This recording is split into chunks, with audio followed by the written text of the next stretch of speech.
ఏం చేయాలో అప్పుడు చేద్దాం వాస్తవం తెలిసిన తర్వాత అని మాట్లాడుతున్నారే తప్ప వాస్తవంలోనికి ఎవరైనా బిబ్లికల్ గా ఎవరైనా వస్తున్నారా? ఎందుకంటేనండి చావు అందరికి వస్తుందండి. నన్ను అడిగితే దేవుని దృష్టిలో అందరిది ఒకేలా ఉంటుంది చావు. అంటే చావును ఒకేలా చూస్తాడు దేవుడు. చావు అనేది పెద్ద నష్టమైతే 100% కాదు. అయితే ఏదో గల్లీలో ఉన్నటువంటి ఒక చిన్న పాస్టర్ చనిపోయి ఉంటే ఇంత ఉండేది హడావుడి. పక్షపాతం ఎక్కడో లేదు, మన దగ్గర కూడా ఉంది.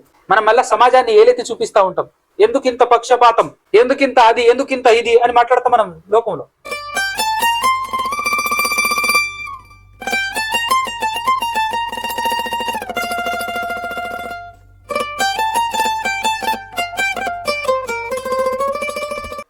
సర్వోన్నతుడు, సర్వాధికారి, సమస్త సృష్టిని సృష్టించిన మన అందరి ఘనతండ్రి అయినటువంటి ఆ ఏకైక దేవదేవునికి, ఆయన కుమారుడు, ఈ లోక రక్షకుడు, మనుషులందరికీ ప్రభు అయిన యేసుక్రీస్తు ప్రభుల వారి ద్వారా ఆత్మ సహాయముతోనే వేలాస్తుతి స్తోత్రాలు, కృతజ్ఞతాస్తుతులు చెల్లించుతున్నాను. అదేవిధముగా ఆయన మాటలు విని వినబడినటువంటి మాటలను హృదయంలో పదిలపరుచుకొని వాటి ప్రకారంగా బ్రతకాలి, వాటిని అనుసరించి ఈ భూలోకంలో బ్రతకాలి. దేవుని చిత్తానుసారంగా బ్రతికి భూలోకంలో దేవుణ్ణి మహిమపరిచి, దేవుణ్ణి ఘనపరిచి, ఆ దేవుడు ఏర్పాటు చేసినటువంటి ఆ మహాలోకానికి చేరుకునేటటువంటి ప్రయత్నం చేస్తూ ముందుకు సాగుతున్నటువంటి మీ అందరికీ కూడా క్రీస్తు పేరిటనే నా యొక్క శుభములు, వందనాలు తెలియజేస్తూ ఉన్నాను.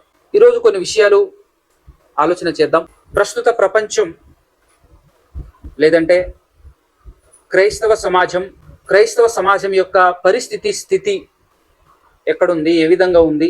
మొదటి శతాబ్దపు క్రైస్తవ్యం యొక్క విధానం ఎలా ఉండేది? ప్రస్తుత క్రైస్తవుల యొక్క విధానం లేదంటే ప్రస్తుత క్రైస్తవ్యం ఏ విధంగా ఉంది? మొదటి శతాబ్దపు కాలంలో క్రైస్తవ్యం ఎలా ఉండేది? ఇప్పుడు ప్రస్తుతం మనం జీవిస్తున్నటువంటి ఈ కాలంలో ఉన్నటువంటి క్రైస్తవ్యం ఎలా ఉంది అనేది కంపారిజన్ చేసుకుంటూ కొన్ని విషయాలు మనం నేర్చుకునేటువంటి ప్రయత్నం చేద్దాం.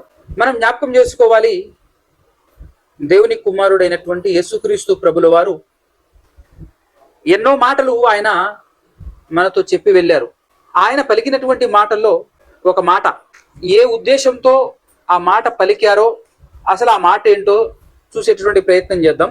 లూకా సువార్త 18వ అధ్యాయములో మనకు కావాల్సినటువంటి మాట 8వ వచనములో చివరి మాట.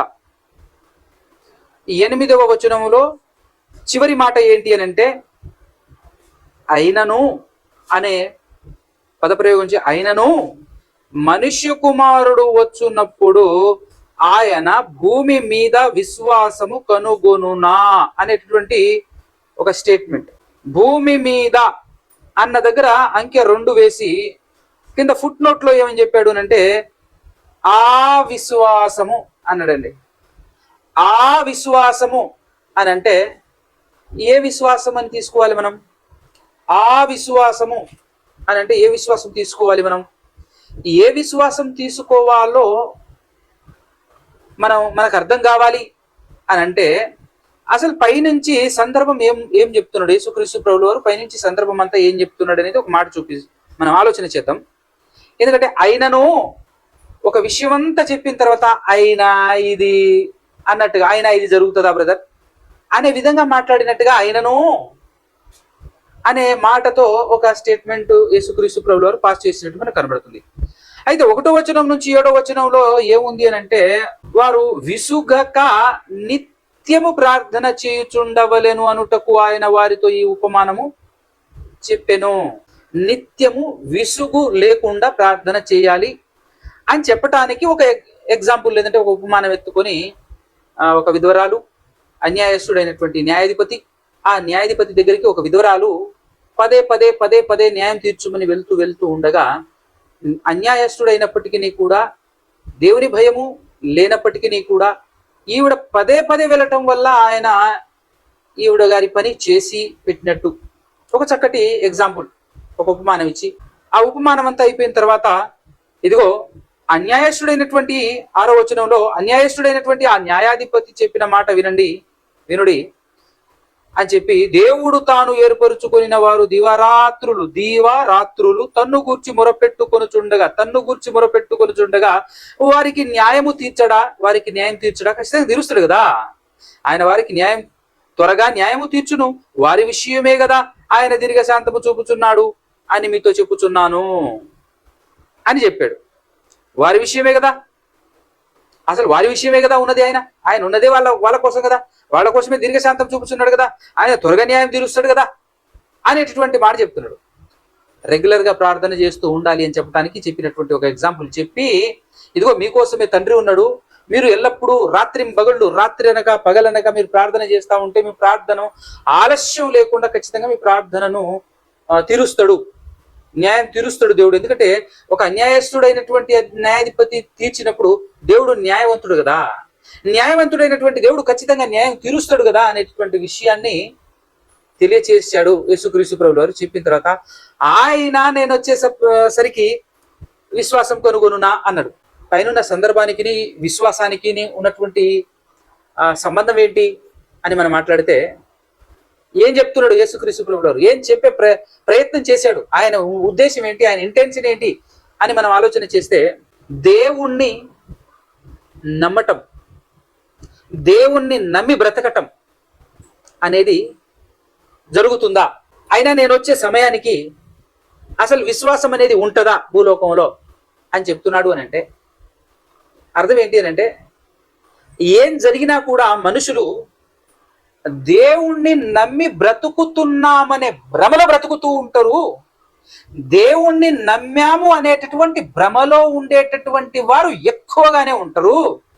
కానీ ఏ విషయం దేవుణ్ణి అడగకుండా, ఏ విషయం దేవుడు చెప్పిన ప్రకారంగా నడవకుండా, దేవుణ్ణి అడగకుండా తమంతట తాము ఏదో సాధించుకొని తమంతట తాము ఏదో చేసేసుకుందామని చెప్పేసి ఆ ప్రయత్నంలో ముందుకు సాగుతారే తప్ప దేవుని మీద విశ్వాసంతో, దేవుని పట్ల నమ్మకంతో అయితే ప్రార్థన చెయ్యరు.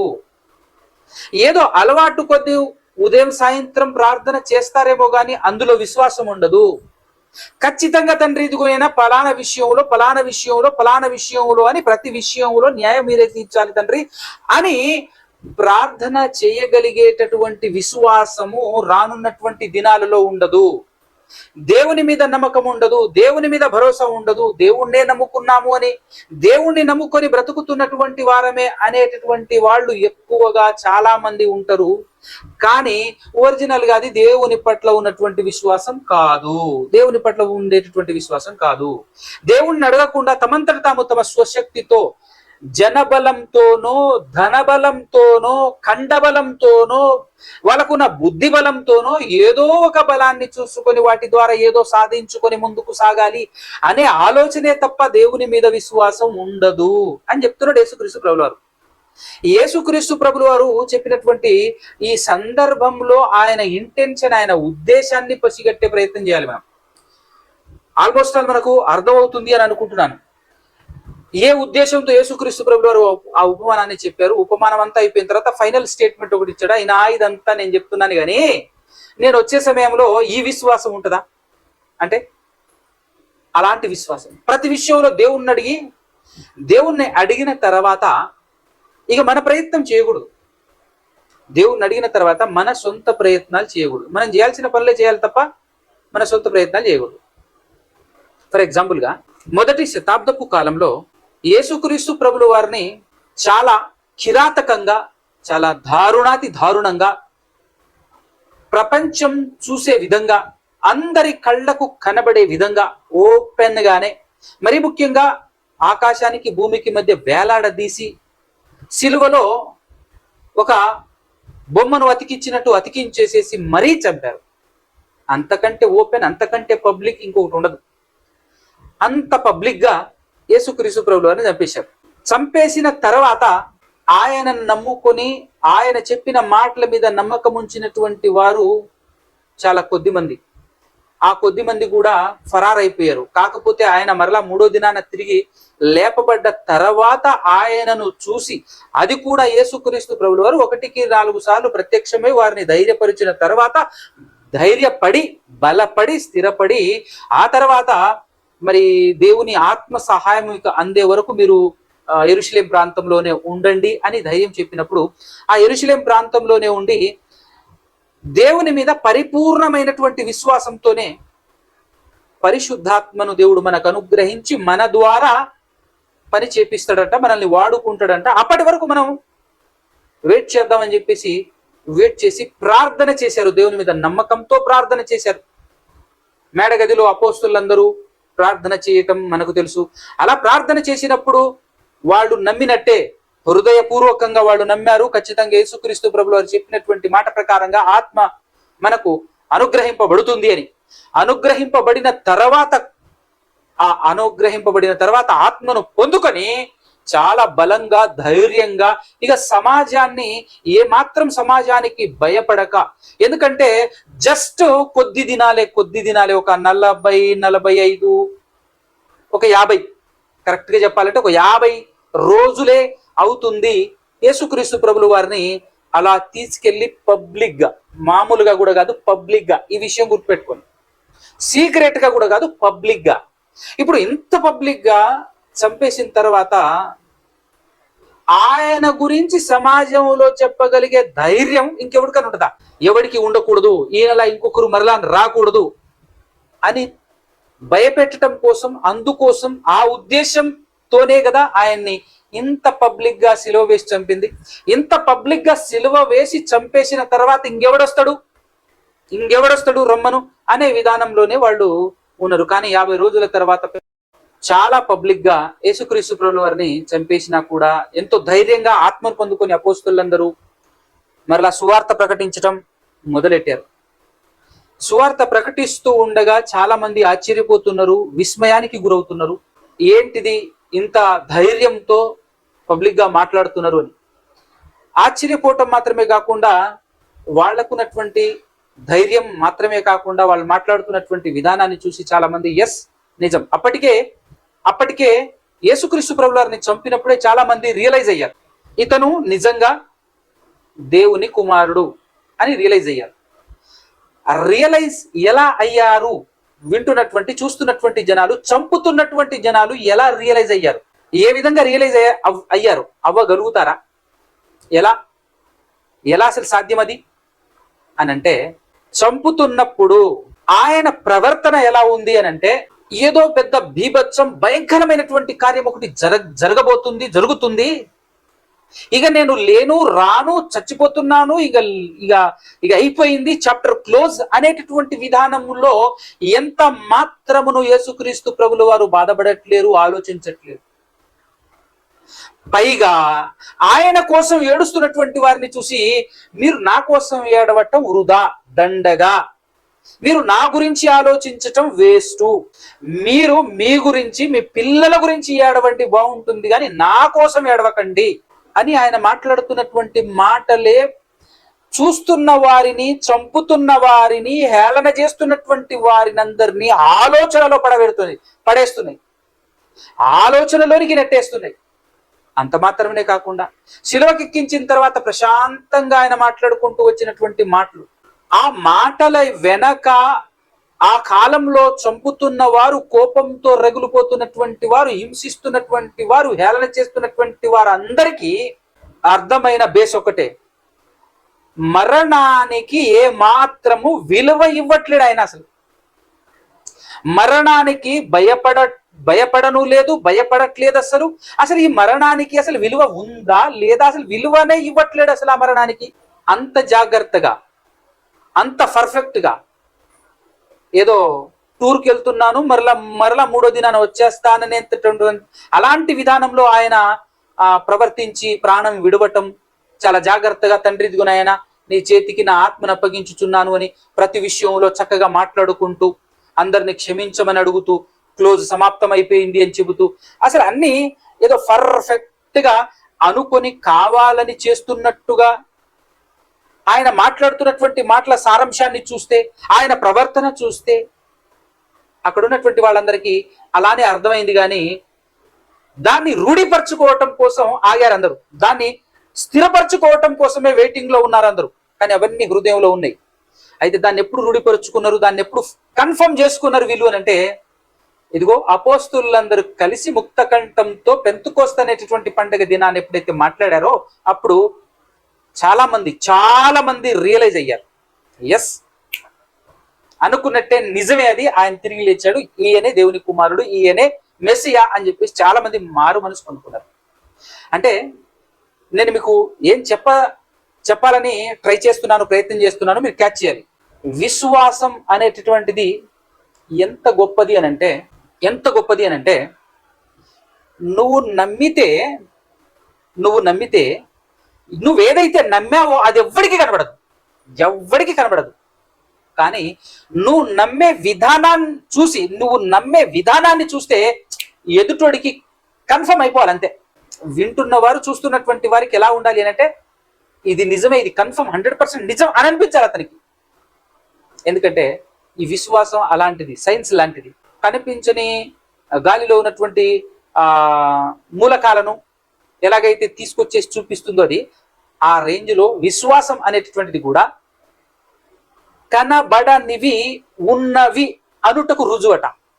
ఇదిగో అలాంటి విశ్వాసం ఆ కాలంలో అపోస్తలులు కానివ్వండి, యేసుక్రీస్తు ప్రభులు వారు కానివ్వండి కనబరిచారు. దేవుడు ఉన్నాడు, ఆ దేవుడు ఖచ్చితంగా కాపాడతాడు. చావు అనేది నథింగ్ అని చెప్పేసి దాని విలువే లేకుండా వాళ్ళ ప్రవర్తన, వాళ్ళ మాటల తీరు ఇవన్నీ ఉండటంతో చాలా మంది రియలైజ్ అయ్యారు. కానీ అప్పటికే రియలైజ్ కానటువంటి వాళ్ళు ఇంకా చాలా మంది ఉన్నారు. వాళ్ళందరూ ఏం చేస్తున్నారు తెలుసా? మొదటి శతాబ్దపు క్రైస్తవుల్ని, మొదటి శతాబ్దంలో ఉన్నటువంటి విశ్వాసులతో ఏ విధంగా వాళ్ళని హింసిస్తున్నారు, ఏ విధంగా వాళ్ళని ఇబ్బంది పెడుతున్నారు అని అంటే అడుగడుగున యోహాను గారు, పేతురు గారు, మన అపోస్తుల కార్యంలో చూసినట్లయితే 3వ అధ్యాయంలో పేతురు గారు, యోహాను గారు వారిరువురు కలిసి దేవాలయానికి వెళుచూ ఉండగా ఆ దేవాలయం మెట్ల దగ్గర ఒక పుట్టుక నుంచి కుంటివాడు కూర్చొని ఉండటం, ఆయన కాళ్లను స్వస్థతపరిచి బాగు చేసిన తర్వాత అందరూ కూడటం, ఏంది ఆశ్చర్యం అని చెప్పేసి చూడటానికి రావటం, వచ్చిన తర్వాత వీళ్ళు సువార్త చెప్పటం.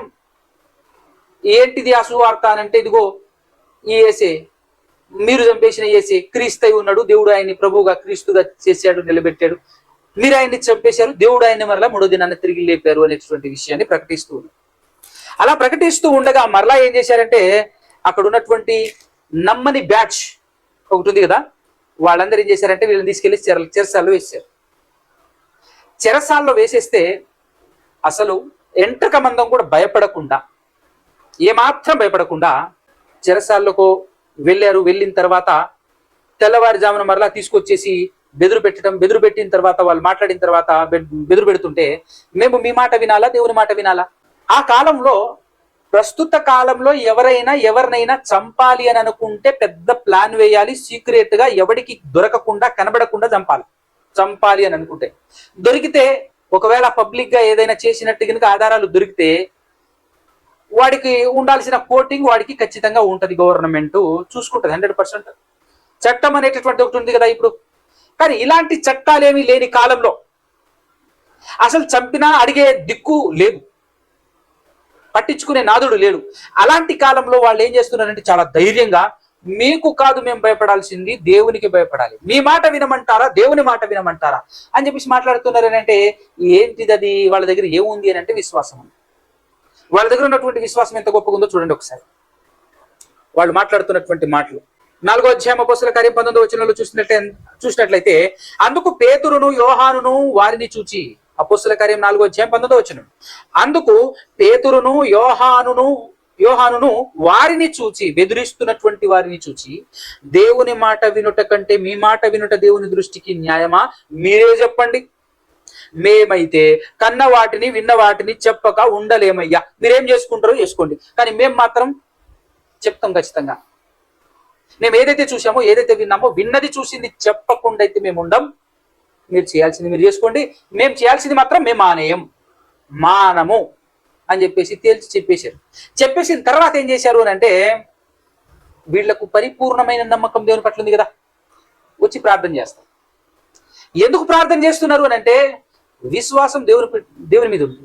తండ్రి వీళ్ళైతే అడ్డుకుంటున్నారు, మామూలు వాళ్ళు కూడా కాదు, రాజులు అధిపతులు కూడుకున్నారు నీకు వ్యతిరేకంగా.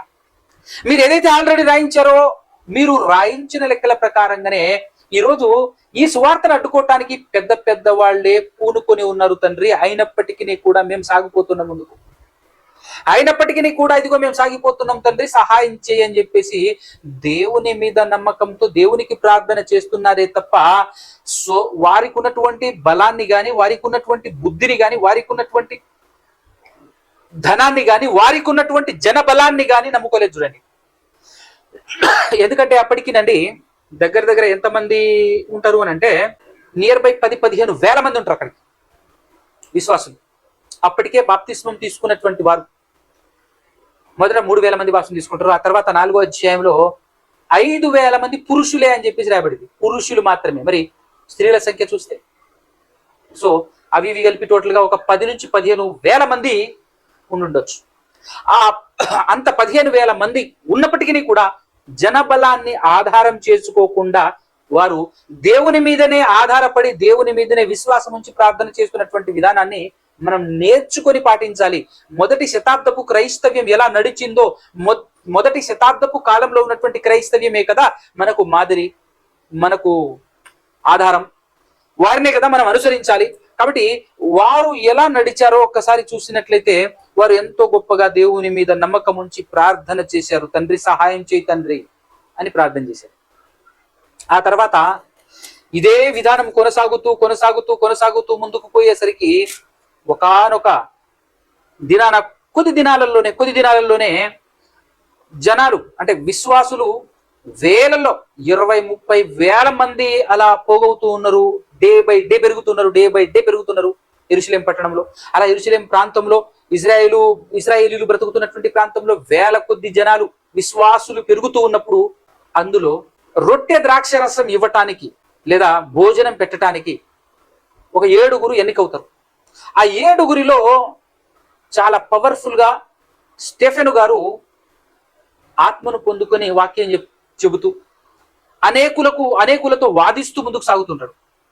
అయితే ఆయన్ని తీసుకెళ్లి ఆయన మాట్లాడుతున్నటువంటి విధానం కొంతమందికి నచ్చక, ఇంకా విశ్వసించని వారు, వాస్తవాన్ని గ్రహించలేనటువంటి వారు, సొంత జనమే ఇశ్రాయేలీలుగా పిలువబడుతున్నటువంటి వారే తీసుకెళ్లేసి చాలా ఆయన్ని కూడా అందరి ముందు, ధర్మశాస్త్రాన్ని బాగా చదువుకున్నటువంటి వారే, ధర్మశాస్త్రం అనగా మనం ఈ రోజు చేతిలో పట్టుకొని ఉన్నటువంటి బైబిల్ ఏదైతే ఉందో ఇదే బైబిల్, కాకపోతే కొత్త నిబంధన లేదంటే ఇదే బైబిల్ని చేతిలో పట్టుకొని వాళ్ళు ఏం చేశారంటే స్టెఫెను గారిని పబ్లిక్ గానే రాళ్ళు రువ్వి, చాలా దారుణంగా రాళ్ళు రువ్వి చంపేశారు. చంపుతుంటే అందరూ కళ్ళప్పగించి చూశారే తప్ప ఏ ఒక్కరు కూడా మనకున్న జనబలం అని ముందుకు రాలేదు, ఏ ప్రయత్నము చేయలేదు. ఒక పక్క స్టెఫెన్ను కొట్టి రాళ్ళు రువ్వి చంపేస్తే ఆయన్ని సమాధి చేయాల్సినటువంటి వాడు సమాధి చేసేసి మిగతా వాళ్ళు ఏం చేస్తున్నారు అని అంటే అక్కడ 8వ అధ్యాయంలో చూసినట్లయితే 8వ అధ్యాయంలో 1వ వచనం నుంచి, ఆ కాలమందు యెరూషలేములోని సంఘమునకు గొప్ప హింస కలిగినందున అపోస్తలులు తప్ప అందరూ యూదయ సమరయ దేశముల యందు చెదిరిపోయిరి. హింస అంటే ఒక వ్యక్తిని చంపటం మాత్రమే కాకుండా ఒక వ్యక్తిని చంపి దాసుకోలేదు, ఒక వ్యక్తిని చంపేసి సైలెంట్ అయిపోలేదు. ఆ వ్యక్తిని చంపేసిన తర్వాత పబ్లిక్ గా మరలా సంఘాలుగా కూడుకుంటున్నటువంటి వారు ఎక్కడెక్కడైతే ఉన్నారో ఆ సంఘాలలో జొరబడి ఆ సంఘాన్ని హింసించేటటువంటి ప్రక్రియ ఆరంభమైంది. అప్పుడు ఆ సంఘాలు వదిలేసి చెదిరిపోతున్నారు, పారిపోయినటువంటి వారు పారిపోయి ఏం చేశారో చూడండి. ఇక్కడ పారిపోయి ఏం చేశారో చూడండి 8వ అధ్యాయంలో 4వ వచనంలో. కాబట్టి చెదిరిపోయిన వారు సువార్త వాక్యమును ప్రకటించుచు సంచారము చేసిరి. అంటే ఈ సువార్తలో అసలు ఈ సువార్త అనేటటువంటిది ఎంత నిజం కాకపోతే ఒక పక్క ప్రాణాలు పోతున్నా కూడా మనం ఎవ్వరం బ్రతకం అందరు చచ్చిపోవాల్సినటువంటి వాళ్ళే. ఈరోజు ఆయన్ని చంపేశారు. చంపేసినటువంటి వాళ్ళు ఎవ్వరూ కూడా చిరకాలం ఇక్కడ బ్రతికి ఉండిపోరు. మేము పోతాం, ఆయన పోతాడు, వాళ్ళు అందరు చావాల్సినటువంటి వాళ్ళే. కానీ వాస్తవం ఏంటో తెలుసా? చచ్చిన తర్వాత భయంకరమైనటువంటి నరకాగ్ని గుండం ఉంది. ఆ నరకాగ్ని గుండాన్ని తప్పించుకోవాలి అని అంటే ఇదిగో మీరు చావబోతున్నారు, అందరికీ ఉంది చావు. చచ్చే లోపు నమ్మండి ఈ వాస్తవాన్ని, చచ్చే లోపు తెలుసుకోండి ఈ వాస్తవాన్ని, చచ్చే లోపు విశ్వసించండి, రక్షణ పొందండి. ఇది ఖచ్చితంగా అందరికీ తెలియాల్సినటువంటి వార్త. ఇది ఇందులో ఎంత వాస్తవమో తెలుసా?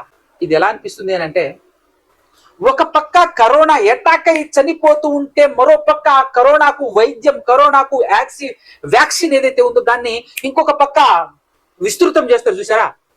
ఎందుకంటే ఆ కరోనా అనేటటువంటిది ఇటువైపు వచ్చి వీళ్ళను కూడా చంపకుండా ఉండాలి అని అంటే, అది వచ్చినా కూడా ఏం కాకుండా, అది వచ్చినా కూడా భయపడకుండా ఉండాలి అని అంటే వీళ్ళకు ఆ వ్యాక్సినేషన్ వేసేసేయాలి అని ఎలాగైతే తొందరపడతామో అదే విధానంలో కనబడుతుందా లేదా ఇక్కడ? ఇది వేసుకోండి మీరు చావరు, ఇది ఇది ఇది తీసుకోండి, ఇంజక్షన్ వేయించుకోండి మీరు చావరు, ఒక పక్క కరోనా వస్తుంది జాగ్రత్త అని అన్నప్పుడు భయం ఎవరికి రాదు? ఒక పక్క పట్టి చంపుతూ ఉంటే చచ్చిపోతామేమో అనేటటువంటి భయం ఏ ఒక్కడిలో కూడా రవ్వంతా కూడా కనబడకుండా, దాన్ని ఆపోజ్ చేయకుండా, దానికి వ్యతిరేకమైనటువంటి నినాదాలు చేయకుండా సాగిపోతున్నారు. మా వర్క్ సువార్త స్ప్రెడ్ చేయాలి, అనేకులకు తెలియచేయాలి, అనేకులకు తెలియాలి. ఇది వాస్తవం. చనిపోతున్నటువంటి వారిని మీరు చూస్తున్నారు, మీరు చంపేస్తున్నారు, కానీ వాళ్ళకు చావు లేదు. చనిపోయారు అని అనుకుంటున్నారు మీరు, అది మీ భ్రమ, అది మీ అజ్ఞానం. కానీ చావు అనేటటువంటిది వాళ్లకు లేదు అనే విశ్వాసం, సువార్త మీద అంత విశ్వాసం, దేవుడు పంపించిన సువార్త మీద ఉన్న విశ్వాసం, దేవుని మీద ఉన్నటువంటి విశ్వాసం, దేవుని పట్ల ఉన్నటువంటి విశ్వాసం వాళ్ళని ఎలా నడిపించిందో చూడండి. ఈ విధానంలో సాగుతుంటుందన్నమాట. ఒక్కొక్కరిగా పట్టుకొని చంపేస్తా ఉంటే ఆ తర్వాత యాకోబు గారిని శిరచ్ఛేదనం చేసి చంపుతా ఉంటే ఏ ఒక్కడు కూడా ఆగకుండా విస్తృతంగా ప్రకటిస్తూ ముందుకు పోతుంటారు. ఇంకా విడ్డూరం, ఇంకా విచిత్రం ఏంటి అని అంటే, ఈ విధానంలో ఎవడైతే చంపుతున్నాడో ఆ చంపుతున్న వాడు మారిపోతున్నారు. మరి ప్రవర్తన ఆ విధంగా ఉంటే, బిహేవియర్ ఆ విధంగా ఉంటే, మీరు ఉండకూడదు, మిమ్మల్ని చంపేయాలి అని చెప్పేసి వాడు చంపుతూ ఉంటే అసలు అది చావే కాదరా నాయన. ప్రమాదం నీకుంది, మాకేం లేదు. చనిపోతే మేము పోయేది నిత్య జీవం, పరలోకం. మాకైతే నష్టమే లేదు. నష్టం వల్ల ఉంది అని అంటే మీకే తప్ప మాకైతే కాదు అనేటటువంటి విషయాన్ని ఎంత ప్రాక్టికల్ గా చూపిస్తున్నారు అని అంటే, ఎంత ప్రాక్టికల్ గా మాటల్లో మాత్రమే కాకుండా వాళ్ళ ప్రవర్తనలో కూడా చూపించేసరికి చంపండి అని బట్టలకు కావలి కూర్చొని చంపండి అని చెప్పేసి ఆ సమ్మతించినటువంటి గనుడైనటువంటి ధర్మశాస్త్రాన్ని అవపాసన పట్టినటువంటి వ్యక్తి అక్కడ వాళ్ళని చంపండి అని చెప్తుంటే వాళ్ళ ప్రవర్తన చూసి మారిపోయాడండి, వాళ్ళ బిహేవియర్ చూసి మారిపోయాడు. ఇది నిజం కాకపోతే వాళ్ళు ఇంతలా వెళ్ళరు, ఇంతలా చచ్చిపోరు అని చెప్పేసి పౌలు గారు మారిపోయారు.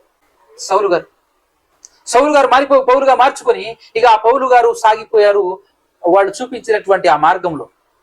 యేసుక్రీస్తును నమ్ముకొని ముందుకు సాగిపోతూ ఉన్నాడు అనేక చోట్ల.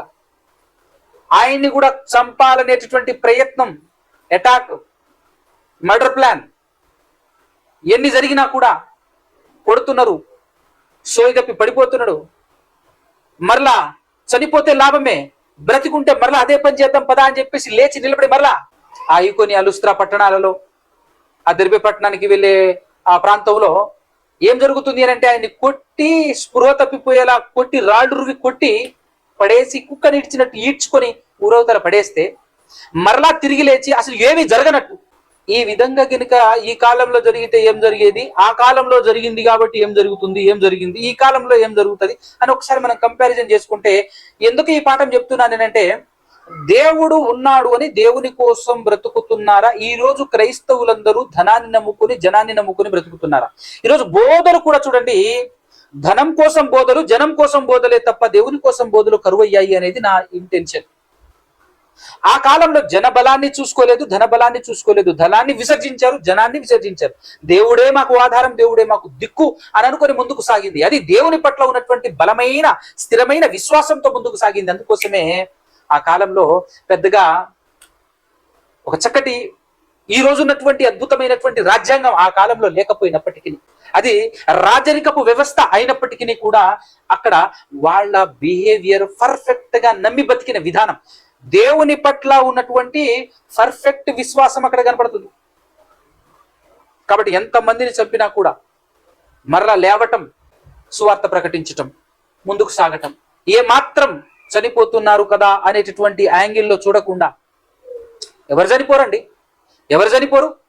వన్ బై వన్ ఒకరి తర్వాత ఒకరు చచ్చిపోతూనే ఉంటారు కదా. ఒకవేళ నిజమైనటువంటి విశ్వాసం కలిగి సరైనటువంటి విశ్వాసంలో ఉండి చనిపోతే మనం ఆనందపడాల్సినటువంటి విషయమే కదా, సంతోషించాల్సినటువంటి విషయమే కదా.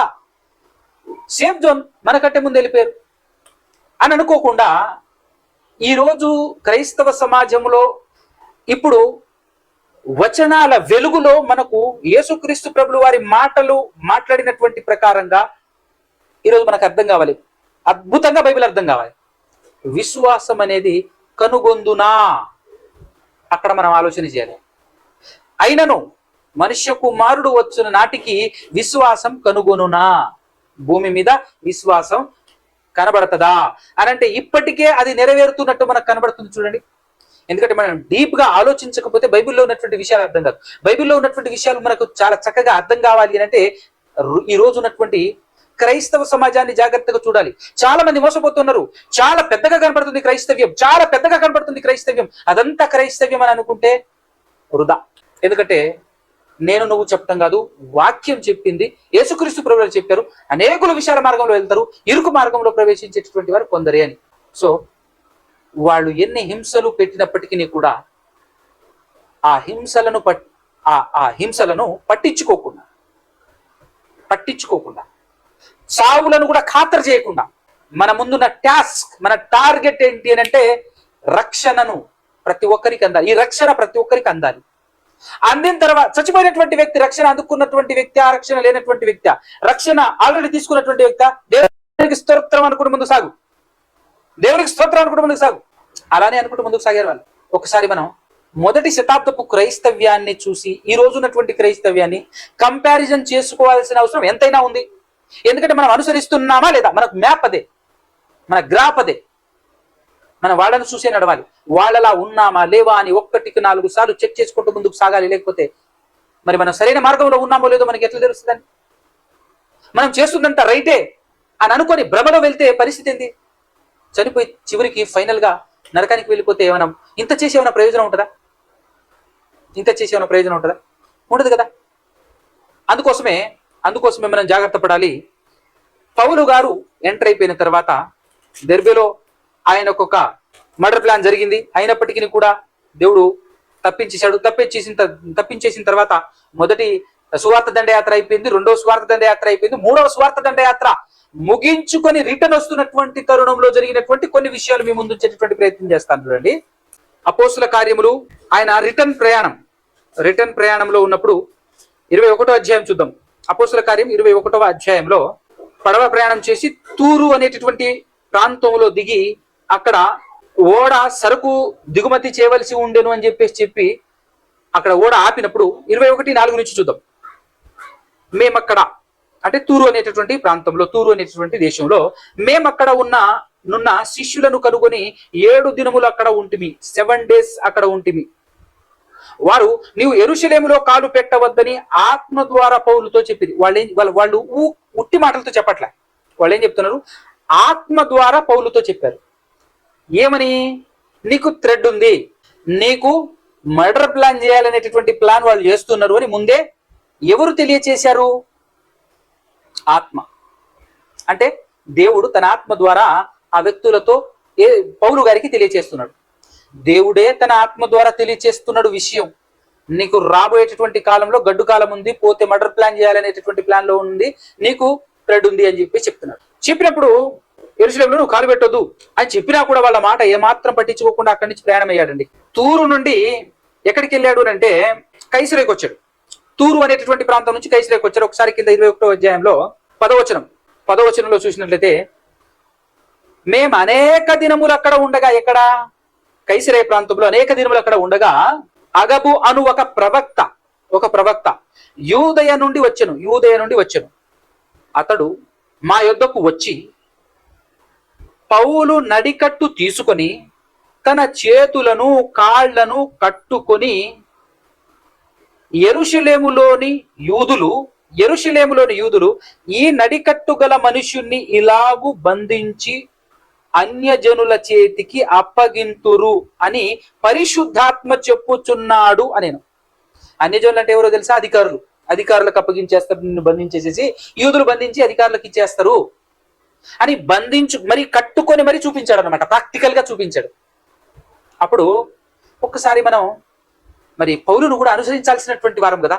ఆ పౌలు గారు ఆ మాట విన్న తర్వాత నీకు ముందు ప్రమాదం ఉంది, థ్రెడ్ ఉంది అని చెప్పిన తర్వాత ఏమని మాట్లాడుతున్నారు ఒకసారి చూడండి.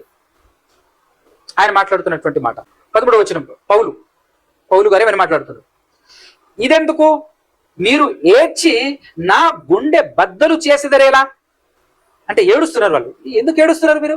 యేసుక్రీస్తు ప్రభువు వారు కూడా ఆయన చంపబోతున్నప్పుడు, సిలువకి ఎక్కించి చంపడానికి తీసుకెళ్తున్నప్పుడు అనేకులు చుట్టుపక్కల ఉన్నటువంటి వాళ్ళు ఏడుస్తున్నారు. అప్పుడు వాళ్ళతో యేసుక్రీస్తు ప్రభువు వారు ఏదైతే మాట్లాడారో అదే విధానంలో ఇక్కడ పౌలు గారు మాట్లాడుతూ ఉన్నారు చూడండి.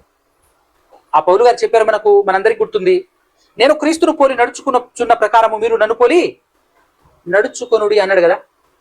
ఈ విధానం సమాజంలో మేము క్రైస్తవులం అనుకుంటున్నటువంటి వారిలో, వాళ్ళే క్రైస్తవులు ఇంకెవరు కాదు అనుకునేటువంటి వారిలో కనబడుతుందా లేదా చెక్ చేయాలి.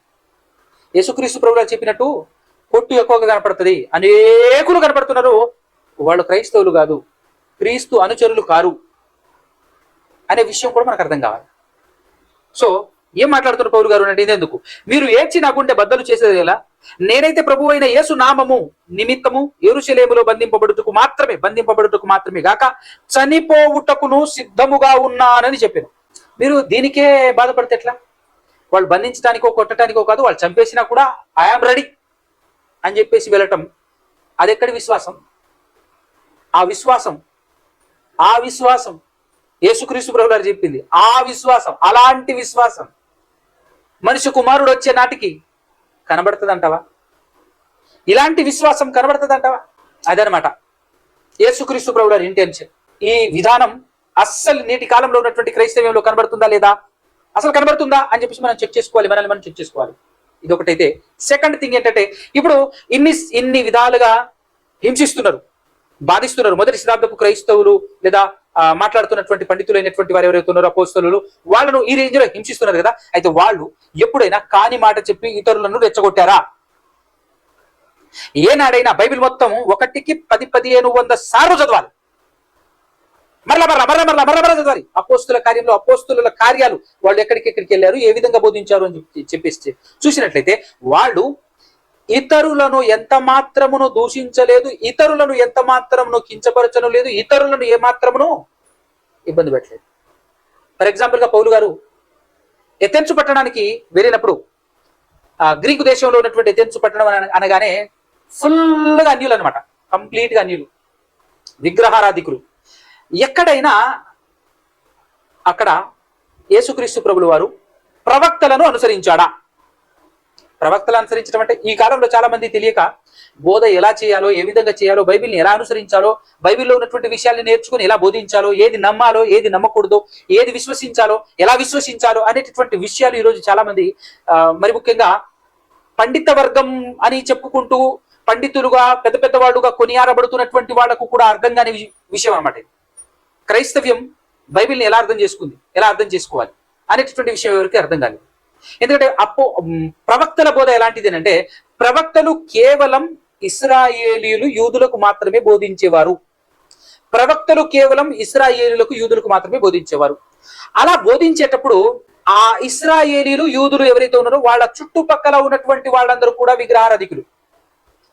వాళ్ళ దగ్గరికి వెళ్ళి ఎన్నడూ బోధించాల, మీరు చేస్తుంది తప్పు అని ఏనాడు, మీరు ఆరాధిస్తున్న విధానం తప్పు అని ఏ ప్రవక్త చెప్పలేదు. ఆ ప్రవక్తలందరూ కూడా ఇశ్రాయేలులతో ఏమని బోధించారు అని అంటే, వాళ్ళ విగ్రహాలను వీళ్ళు తయారు చేసుకున్నప్పుడు ఆ విగ్రహాలు మీరు తయారు చేసుకోకూడదు, ఆ విగ్రహం మాట్లాడదు, ఆ విగ్రహం మీ చేతి పనే కదా, మీ చేతిలో ఉన్న కర్రే కదా, వాటికి కన్నులు దిద్దుతారు మీరు, వాటికి చేతులు దిద్దుతారు మీరు, చేతులు నిర్మిస్తారు మీరు, కానీ చేతులున్నా పని చేయదు, కాళ్ళున్నా నడవదు, చెవులున్నా వినదు, ముక్కున్నా వాసన చూడదు, కళ్ళున్నా చూడదు అని ప్రవక్తలు బోధించింది చుట్టుపక్కల ఉన్నటువంటి అన్యులక, ఇశ్రాయేలీయులక? ఆలోచన చేయండి. ఇది మనం నేర్చుకోవాలి, తెలుసుకోవాలి. ఎందుకంటే తెలుసుకొని పద్ధతిగా బోధ చేయాలి, సమాజంలో పద్ధతిగా బోధ చేయాలి. మరి ఇదే విధానాన్ని ఆ ప్రవక్తలు బోధించినటువంటి విధానం, అసలు వాళ్ళు అలా చెప్పటానికి అసలు ఎందుకు చెప్పారు అంటే, ఆల్రెడీ విగ్రహాలు పూజిస్తున్నటువంటి వాళ్ళతో చెప్పలేదు. వాళ్ళు విగ్రహం చేసుకోకూడదు అనేటటువంటి ఆజ్ఞను పొందుకొని నిజదేవుని చెంతన ఉన్నటువంటి వారు విగ్రహాలు చేసుకున్నప్పుడు వీళ్ళను ఖండించారు. మరి ఈరోజు క్రైస్తవులు అనేటటువంటి వాళ్ళు, క్రైస్తవ బోధకులు, వాళ్ళ గురించి మాట్లాడటానికి మీ సంఘంలో మీరు మాట్లాడుకుంటున్నప్పుడు మీ సంఘంలో ఉన్నటువంటి వాళ్ళు, సంఘ సభ్యులు ఎవరైనా విగ్రహారాధన చేశారా, విగ్రహాన్ని పెట్టుకున్నారా, యేసుక్రీస్తు ఫోటోను పెట్టుకుంటున్నారు, ఆ ఫోటో గురించి నువ్వు మాట్లాడాలి. ఏమైనా మాట్లాడితే ఈ ఫోటో నిజం కాదు, ఈ ఫోటోను మీరు పెట్టుకోకూడదని ఆ ఫోటోను చించటము, ఆ ఫోటోలో ఉన్న దాని గురించి మాట్లాడుకోవాలి. కానీ అది కూడా కాకుండా అపోస్తుల బోధన విడిచిపెట్టి ప్రవక్తల బోధన బోధించేటటువంటి వారు ఈరోజు బోధించడం వల్ల ఏం జరుగుతుంది అంటే, అనవసరంగా రక్షణలోనికి నడిపించాల్సినటువంటి అమాయక ప్రజలను రెచ్చగొట్టుకొని, వాళ్ళని అనవసరంగా రెచ్చగొట్టి, ఈరోజు ఒక ప్రమాదం జరిగింది, ఒక వ్యక్తిని దారుణంగా చంపేశారని కొందరు, యాక్సిడెంట్ అని కొందరు మాట్లాడుతున్నారు. కన్ఫర్మ్ గా తెలియకపోయినప్పటికీ కూడా ఈరోజు ఎవరు కూడా దేవుణ్ణి ఆశ్రయించేటటువంటి విధానము ఏ ఒక్కరిలో కనబడుతుందా? ఎంతమంది మాట్లాడుతున్నారు, ఎంతమంది టీవీలలో కనబడి వాళ్ళ ఉద్రేకంతో మాట్లాడుతున్నారు, ఉద్రేకాన్ని చూపించుకుంటున్నారే తప్ప ఏ ఒక్కడు కూడా మొదటి శతాబ్దపు క్రైస్తవ్యాన్ని అనుసరిస్తున్నట్టు ఆ విధానం ఎక్కడైనా కనబడిందా? కన్ఫర్మే కాలే, మర్డర్ అని చెప్పేసి కన్ఫర్మే కాకపోయినప్పటికీ నీ మాటలు చూడు. ఒకవేళ అయితే కన్ఫర్మ్ అని, ఒకవేళ అయితే పరిస్థితి ఏందో ఒకసారి ఆలోచన చేయండి. ఎవరైనా ఆలోచన చేస్తున్నారా? దేవుడు ఒక పక్క ఉన్నాడు, ఆయన సజీవుడు, బతికే ఉన్నాడు, మనం నమ్ముకున్న దేవుడు అన్ని గమనిస్తున్నాడు, చూస్తున్నాడు అనేటటువంటి ఆలోచన ఏ ఒక్కడికైనా ఉందా? ఆయనకి చెప్దాం అన్ని చూసుకుంటాడు, పగ తీర్చడం నా పని, నేను చూసుకుంటా ఆయన్ని అని అన్నాడు. కానీ ఆయన మీద మనకు విశ్వాసం ఉందా? ఆయన మీద మనకు నమ్మకం ఉందా? యేసుక్రీస్తు ప్రభువు చెప్పిన మాట అదే. నేను వచ్చే సమయానికి అసలు విశ్వాసం ఉంటుందా? దానికి అసలు శిశులైన ఒరిజినల్ ఉద్దేశం ఇదే, మీనింగ్. ఏం జరుగుతుంది అసలు? ఏమండి, మనం చావమా? బ్రతికున్న మనం చావమా? బ్రతికిస్తున్నటువంటి దేవుడు అందరికీ ఒక దేవుడే కదా, ఆ దేవుడు న్యాయం తీర్చడా? ఆయన త్వరగా న్యాయం తీరుస్తాడు కదా అని యేసుప్రభు చెప్పాడు కదా. యేసుక్రీస్తు ప్రభువు చెప్పినటువంటి మాట మీద మనకు నమ్మకం ఉందా? ఎవరి మీద నమ్మకం ఉంచుకొని ఈరోజు మనమే మాట్లాడతాం, ఈ చట్టాన్ని నమ్ముకోకూడదు, వ్యవస్థను నమ్ముకోకూడదు, వ్యవస్థలో కూడా లోపం ఉంది అని మాట్లాడతాం. లోపం లేనివాడు కదా మనం నమ్ముకున్న దేవుడు, లోపమే లేనివాడు కదా మన దేవుడు. ఆయన మీద నమ్మకం ఉందా? చట్టం మీద, సిస్టమ్ మీద ఉన్నంత నమ్మకం కూడా దేవుడి మీద లేదు ఈరోజు క్రైస్తవులకి అంటే బాధకరమా కదా? బాధపడాల్సినటువంటి విషయమా కదా? ఒక్కసారి ఆలోచన చేయండి. కాబట్టి ఈ బైబిల్ కొత్త నిబంధన పుస్తకంలో అపోస్తుల కార్యంలో అపోస్తులు నడిచినటువంటి విధానాన్ని మనం అబ్జర్వ్ చేయాలి, పదే పదే చదవాలి, చదివి వాటిని అనుసరించి బ్రతకాలి. మనం అందరూ గుంపులో పోయిందా అన్నట్టుగా గుంపు వెళ్తుంది కదా అని చెప్పేసి అనేకుల్ని చూసి విశాల మార్గంలో ప్రయాణం చేయడం, పరిగెత్తడమే తప్ప అది విశాల మార్గమా, ఇరుకు మార్గమా, సత్యం ఎక్కడుంది, ఏ విధంగా ఉంది, అసలు మనం ఎవరిని నమ్ముకున్నాము, ఎలాంటి వాడిని నమ్ముకున్నాము, అసలు ఏంటి మన విశ్వాసం ఏంటి, మనం ఏంటి అనేటటువంటి ఆలోచన ఎవరైనా చేస్తున్నారు ఈరోజు? పైగా ఈ అబద్ధమైనటువంటి బోధలు ఎట్లుంటాయనంటే, భయంకరమైనటువంటి బోధలు, వెనక ముందు ఆలోచించకుండా జనాలను మోసం చేసి అనేకుల్ని ట్రాప్ చేయడం కోసం ఈ గుంపంతా నడుస్తుంది. ఏ ఒక్కడు ఆలోచించడు. ఆలోచిస్తే నేను ఆలోచించినప్పుడు నాకు కలిగినటువంటి ఒక మంచి పాయింట్ మీ ముందుంచేటటువంటి ప్రయత్నం చేస్తాను. ఇప్పుడు పౌలు గారు వెళ్తున్నారు, తన సువార్త ప్రయాణం, 3వ ప్రయాణం ముగించుకొని రిటర్న్ వెళ్తున్నప్పుడు మార్గం మధ్యలో దేవుడు చెప్పాడా లేదా? ముందు థ్రెడ్ ఉంది, ప్రాబ్లం ఉంది, ప్రమాదం ఉంది అని చెప్పాడా లేదా? చెప్పినా కూడా ఖాతరు చేయకుండా ముందుకు వెళ్ళాడా లేదా? ఈరోజు చెప్పి ఉంటే ఎవడైనా వెళ్తాడా? చెబితే వెళ్తారా? ఒకవేళ వెళ్ళినా కూడా బందోబస్తుగా వెళ్తాం. ఇక్కడ పౌలు గారు ఏమైనా ప్లాన్ చేంజ్ చేశాడా? కొన్ని బందోబస్తుగా వెళ్ళాడా? ఎలా ఉందో ఒకసారి చూడండి. అంటే చావు భయం, క్రైస్తవ్యంలో క్రైస్తవులకు చావు భయం ఉండకూడదు అనేది బైబిల్ చెప్పేటటువంటి వాస్తవం. కానీ చావు భయం విపరీతంగా ఉంది అనేటటువంటి విషయం మనకు అర్థం కావాలి. చావు భయం విపరీతంగా ఉంది. 100% ఎవడైనా చావాల్సిందే, ఎట్లా చచ్చినా చావాల్సిందే. ఎవడు ఉండడు ఇక్కడ, ఎవడు ప్రతి ఒక్కడికి చావు ఉంది. కాబట్టి ఈ చావు భయం లేదు, చావు అనేది నథింగ్ అని ప్రపంచానికి చెప్పటం మాత్రమే కాకుండా బ్రతుకులో చూపించాల్సినటువంటి వాడు క్రైస్తవుడు.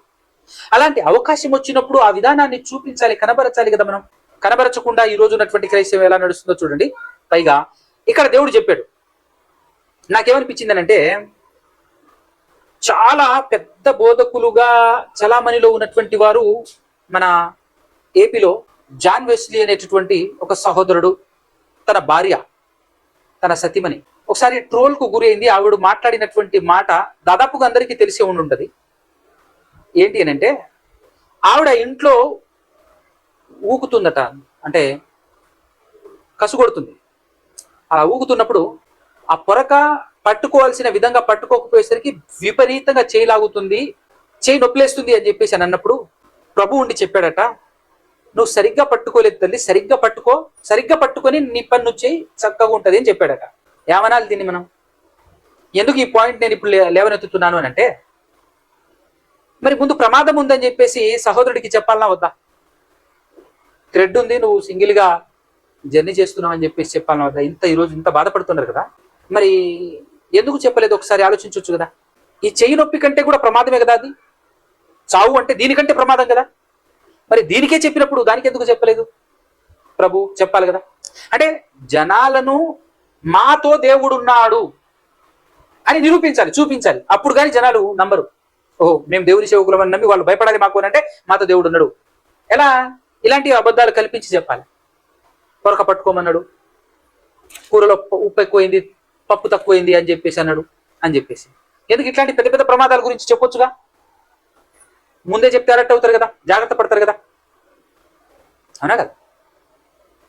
సో మరి ముఖ్యమైనటువంటి విషయం ఏంటంటే మనం నేర్చుకోవాల్సింది, ఈరోజు క్రైస్తవ్యం ఇంతగా పాడైపోవటానికి, ఇంతగా దారి తప్పిపోవటానికి, దారి తప్పిపోలేదంటారా? ఆలోచన చేయండి. భయంకరంగా దారి తప్పిపోయింది. క్రైస్తవ్యం లేదని చెప్పాలి. ఇలా ఉండడానికి గల కారణం ఏంటంటే, ఏ ఒక్కరు తమ బ్రతుకులో తమ ప్రవర్తనను చెక్ చేసుకోకపోవటమే. మేము నిజంగా మొదటి శతాబ్దపు అపోస్తలులు బోధించిన విధంగా బోధిస్తున్నామా? మా సొంత ప్రయత్నంతో మాకు అర్థమైన రీతిలో మేము బోధిస్తున్నామా? ఏ ఇంటెన్షన్తో వాళ్ళు బోధించారు? వాళ్ళు ఎలా నడిచారు? ఎలాంటి సిచ్యువేషన్ జరిగితే ఎలా, ఎవరి మీద ఆధారపడ్డారు, ఏ విధంగా వాళ్ళు ప్రవర్తించారు, ఎలా వాళ్ళు నడుచుకున్నారు అని చెప్పేసి అడుగడుగున వాళ్ళను అనుసరించి బైబిల్లో ఉన్నటువంటి విధానాన్ని చదివి, ఎందుకు మన చేతికి ఇచ్చాడు దేవుడు? ప్రతి ఒక్కరి చేతిలో బైబిల్ ఎందుకు పెట్టాడు అని అంటే పదే పదే చెక్ చేసుకోవాలి, పదే పదే దాన్ని చెక్ చేసుకోవాలి, చదువుకోవాలి. వాళ్ళు ఎలా ప్రవర్తించారు, ఆ విధంగా మేము ప్రవర్తించాలి, ఆ విధంగా మేము బ్రతకాలి, ఆ విధంగా మేము నడవాలి. మొదటి శతాబ్దపు క్రైస్తవులే మాకు మాదిరి. వాళ్ళు నడిచిన మార్గంలో మేము నడవాలి, అప్పుడే మేము నిత్య జీవం పొందుకోగలం అనేటటువంటి విధానం ఎక్కడైనా కనపడుతుందా? అంటే ఇదంతా ఏంది ఇప్పుడు మనకు అర్థం కావాలి అని అంటే, విశాల మార్గం ఒకటి, ఇరుకు మార్గం ఒకటి అని చెప్పి యేసుక్రీస్తు ప్రభుల వారు ప్రపంచానికి చూపించాడు. విశాల మార్గంలో అనేకులు ఉంటారు. వాళ్ళెవరు కూడా బైబిల్లో ఉన్న పద్ధతిని, విధానాన్ని ఫాలో అవ్వరు. జనబలాన్ని చూసుకొని మురిసిపోయి పరిగెత్తటం, ధనబలంతో ఏదైనా పని చేయటం, వాళ్ళ బుద్ధి బలంతో వాళ్ళను వాళ్ళు ఏదో చేసుకోవటం కోసం, వాళ్ళను వాళ్ళు ప్రొటెక్ట్ చేసుకోవటం కోసం, వాళ్ళను వాళ్ళు ఏదో చేసుకోవటం కోసం అని చెప్పేసి ప్రయత్నం చేస్తున్నారు తప్ప, దేవుని మీద ఆధారపడి దేవుడు ఉన్నాడు అని చెప్పేసి మాట్లాడినటువంటి ఒక్క వ్యక్తి అయినా కనబడ్డారా? ఏం చేయాలో అప్పుడు చేద్దాం వాస్తవం తెలిసిన తర్వాత అని మాట్లాడుతున్నారే తప్ప, వాస్తవంలోనికి ఎవరైనా బిబ్లికల్గా ఎవరైనా వస్తున్నారా? అంటే మనకు అర్థం కావాలి. కొంతమంది అయినా అర్థం చేసుకుంటారేమో, కొంతమంది అయినా ఆలోచిస్తారేమో. ఎందుకనంటేనండి, చావు అందరికీ వస్తుందండి. నన్ను అడిగితే దేవుని దృష్టిలో అందరిది ఒకేలా ఉంటుంది చావు. అంటే చావును ఒకేలా చూస్తాడు దేవుడు. చావు అనేది పెద్ద నష్టమైతే 100% కాదు. అయితే ఏదో గల్లీలో ఉన్నటువంటి ఒక చిన్న పాస్టర్ చనిపోయి ఉంటే ఇంత ఉండేది హడావుడి. పక్షపాతం ఎక్కడో లేదు, మన దగ్గర కూడా ఉంది. మనం మళ్ళా సమాజాన్ని ఏలెత్తి చూపిస్తూ ఉంటాం. ఎందుకింత పక్షపాతం, ఎందుకింత అది, ఎందుకింత ఇది అని మాట్లాడతాం మనం లోకంలో. ఆ టీవీ రావట్లేదు, ఈ టీవీ రావట్లేదు, వాడు స్పందించట్లేదు, వీళ్ళు స్పందించట్లేదు అని చెప్పేసి మనం మాట్లాడతాం. కానీ మనమే ఒక గల్లీల్లో ఉన్నటువంటి పాస్టర్, సేవకుడు అనేటటువంటి వ్యక్తి ఈ విధంగా చనిపోతే అసలు ఆయనకి ఇంత రెస్పాండ్ మీరు ఇచ్చేవాళ్ళ? ఈ విధమైనటువంటి రెస్పాన్స్ ఉండేదా? ఉండదు అనేది మీ సమాధానం అయితే పక్షపాతం ఎక్కడుంది? సమాజంలో ఉంది అని చూపిస్తున్నావు, కానీ నీ దగ్గరే ఉంది కదా, మన దగ్గర లేదా? మన దగ్గర ఉన్నప్పుడు వాళ్ళని చూపించడం అవునా కదా? క్రైస్తవ్యం అంటే పెద్ద పెద్ద బడా నాయకులు అనుకునేటటువంటి స్టెఫెను లాంటి వాళ్ళు, పౌలు లాంటి వాళ్ళు, యోహాను లాంటి వాళ్ళు, యాకోబు లాంటి వాళ్ళు, ఘనపాటీలు, ఇలాంటి వాళ్ళే 1 by 1 చచ్చిపోతుంటే పట్టించుకోకుండా దేవుని సేవలో ముందుకు సాగితే ఈరోజు క్రైస్తవ్యమే అంధకారం అయిపోయింది అనే అంతగా క్రియేట్ చేయటం కూడా అంత కరెక్ట్ కాదేమో. ఎందుకంటే మీరు ఒకవేళ నమ్మితే 100% ఆయన నిత్య జీవం వెళ్ళిపోయాడు అని అంటే బాధపడాల్సిన అవసరం లేదు, సంతోషించాల్సినటువంటి విషయం కదా. కానీ ఈ రోజు జరుగుతున్నటువంటి విధానము మరి వాక్యానుసారంగా నిజంగా ఇది నిజమైనటువంటి క్రైస్తవ్యం అంటే దేవుడు సంతోషించేటటువంటి కార్యక్రమం మనం చేస్తుంది. శరీర సంబంధమైన ఉద్రేకతతో, శరీర సంబంధమైనటువంటి ఫీలింగ్స్ తో పరిగెడుతున్నామా? మనల్ని మనం కాపాడుకోవటానికి ట్రై చేస్తున్నామా? జనబలాన్ని చూసి మాట్లాడుతున్నామా? ధనబలాన్ని చూసి మాట్లాడుతున్నామా? విశ్వాస బలాన్ని చూసి మాట్లాడుతున్నామా? అసలు మన పొజిషన్ ఎక్కడుంది? మనం ఏం చేస్తున్నాం? దేవుడు మెచ్చే కార్యక్రమమేనా? దేవుడు నచ్చే కార్యక్రమమేనా? అసలు దేవుడిని సంప్రదిస్తున్నామా? దేవుని పాదాలు పట్టుకోగలిగే స్థితి ఉందా అనేటటువంటి ఆలోచన ప్రతి ఒక్కరూ ఆలోచించాలి. క్రైస్తవ్యం ఎటుపోతుంది, ఎటువైపు పోతుంది? అసలు ఒరిజినల్ క్రైస్తవ్యం ఏంటి? ఈ చావు అనే దానికి విలువ లేకుండా చేయటానికే క్రైస్తవ్యాన్ని స్థాపించాడు దేవుడు. దీన్ని ఎందుకు ఇంత హైలైట్ చేయటం? ఈరోజు మాట్లాడుతున్న మనం అందరం చచ్చిపోతాం, ఏదో ఒక రకంగా చచ్చిపోతాం. మన టార్గెట్ చచ్చిపోయిన తర్వాత జీవితం కదా. ఆ జీవితాన్ని అందుకున్నామా లేదా అందుకోవటానికి ప్రయాసపడాలి. ఇది శాశ్వతం కాదు. ఆఖరికి బైబిల్ చెప్తుంది నీతిమంతులకు యోగ్యమైనది కాదు అని అన్నప్పుడు ఇక్కడ నువ్వు పోరాటం చేసి మాత్రం ఉపయోగం ఏంటి? ఒక అన్యులు ఎలాగైతే పోరాటం చేస్తారో, చనిపోయిన తర్వాత బ్రతుకు మీద విశ్వాసమే లేనటువంటి వారు ఎలాగైతే బిహేవ్ చేస్తారో, ఎలా ప్రవర్తిస్తూ ఉంటారో, వాళ్లకు మనకు ఈరోజు ఏదన్నా 1% అయినా తేడా కనపడుతుందా? Is there any difference? వాళ్లకు మనకి ఏదైనా ఉందా? ఏమీ లేదండి. ఈరోజు ఏం చూపిస్తున్నాం సమాజానికి మనం ఏం చాటి చెప్తున్నాం, ఏం చెబుతున్నాం? అసలు ఒక్కసారి మనం అందరం ఆలోచించుకోవాల్సినటువంటి వారమే ఉన్నాం. నిజమైనటువంటి క్రైస్తవ్యం ఎక్కడుంది, మనం ఎక్కడున్నాం, ఇంకా ఏం మనలో తక్కువ ఉంది అంటే నిజంగా యేసుక్రీస్తు ప్రభువు గారు మాట్లాడినటువంటి మాటలు నిజం కాబోతుంది, జరుగుతుంది 100% అన్నట్టుగా ఉంది, కనబడుతుందా లేదా? ఆ విశ్వాసం నేను కనుగొందునా? అవును, నిజమే. ఆ రోజు ఉన్నటువంటి విశ్వాసం ఉందా ఈరోజు? కాబట్టి దయచేసి ప్రియ సహోదరి సహోదరులారా, క్రైస్తవ సహోదరులందరికీ నేను మనవి చేసేది ఏంటంటే, శరీర సంబంధమైనటువంటి ఉద్రేకతతో వీడు ఎట్లా మాట్లాడుతున్నాడు, వాడు అట్లా మాట్లాడుతున్నాడు, ఇట్లా మాట్లాడతాడు, అట్లా మాట్లాడతావా అని చెప్పేసి మాట్లాడతా కన్నా దేవుడు సంతోషపడుతున్నాడా? అసలు దేవుడు సంతోషపడే విధంగా మన ప్రవర్తన మన బ్రతుకుందా అని 1-4 సార్లు చెక్ చేసుకొని ముందుకు ప్రతి అడుగు వేయాలి అని కోరుకుంటూ, ఇదిగో ఎవరి మీద ఏం మాట్లాడినా కూడా ఉపయోగం లేదు. అందరం ఈ లోకాన్ని విడిచిపెట్టి వెళ్లాల్సినటువంటి వారం. కానీ వెళ్లే లోపు క్రీస్తును, క్రైస్తవ్యాన్ని, మొదటి శతాబ్దపు క్రైస్తవ్యాన్ని, అపోస్తలులను అనుసరించి మనం బ్రతుకుతున్నామా లేదా? అలా అనుసరించి బ్రతికితేనే చావు తర్వాత మనకు లాభం. మన చావు వల్ల మనకు ఇబ్బంది ఉండదు. లేకపోతే మనం భయంకరమైనటువంటి నరకాగ్ని గుండానికి చేరిపోయే ప్రమాదం. వెళ్ళిపోయే వాళ్ళు వెళ్ళిపోతూనే ఉంటారు. వెళ్ళిపోతున్నటువంటి వారిని, వెళ్ళిపోయినటువంటి వారి గురించి ప్రలాపించక వెళ్ళిపోబోతున్నటువంటి వారి గురించి ప్రలాపించు అని చెప్పేసి చెప్తుంటాడు ఇర్మియా గారు. సో ఆ విధానంలో మనం ఉండాలి అని కోరుకుంటూ నా మాటలు ముగిస్తున్నాను. మరి క్రీస్తును అనుసరించి, క్రీస్తుల అపోస్తులను అనుసరించి, అపోస్తుల మొదటి శతాబ్దపు క్రైస్తవ్యాన్ని కనబరిచే విధంగా ప్రతి ఒక్కరు ప్రయత్నం చేయాలి అని కోరుకుంటూ ఈ మాటలు ముగిస్తున్నాను. కళ్ళు మూసుకొని తలొంచినట్లయితే చిన్న ప్రార్థనతో మనం ఊహించుకుందాం. పరిశుద్ధుడా, పరమాత్ముడా, పరమందు వాసునుడా, సకల ఆశీర్వాదాలకు కారణభూతుడైన తండ్రి, ఇదిగోనైనా మీరు ఇప్పటి వరకు మాతో మాట్లాడారు తండ్రి. ఇదిగో మరి మొదటి శతాబ్దపు కాలంలో మీరు కనబరిచినటువంటి క్రైస్తవ్యపు విలువలు ఎంతో గొప్పవి. వాటన్నిటినీ చాలా చక్కగా పొందుపరిచారు తండ్రి, గ్రంథస్థం చేసి మా ముందుంచారు. ఎందుకు అంటే ప్రతి విషయంలో వాళ్ళని అనుసరించి వారిలా మేము బ్రతకాలి అని, వారిని అనుసరించి నడవాలని మీరు మా ముందుంచినటువంటి విధానాన్ని బట్టి స్తోత్రం తండ్రి. అదే విధానంలో మేమందరము నడుచులాగున ఆత్మసాయం అనుగ్రహించి నడిపించమని కోర్చు బ్రతిమాలు కొంచెం మీ పాదాల సన్నిధిలో నుంచి మీ ప్రియ కుమారుడు మా ప్రభులో రక్షకుడైన యేసు ప్రభు పరిశుద్ధమైనటువంటి నామం ద్వారా ఈ ప్రార్థన అడిగి వేడుకొంచు బ్రతిమాలు కొంచెం పొందుకున్నట్టు నామం కదా తండ్రి. ఆమేన్.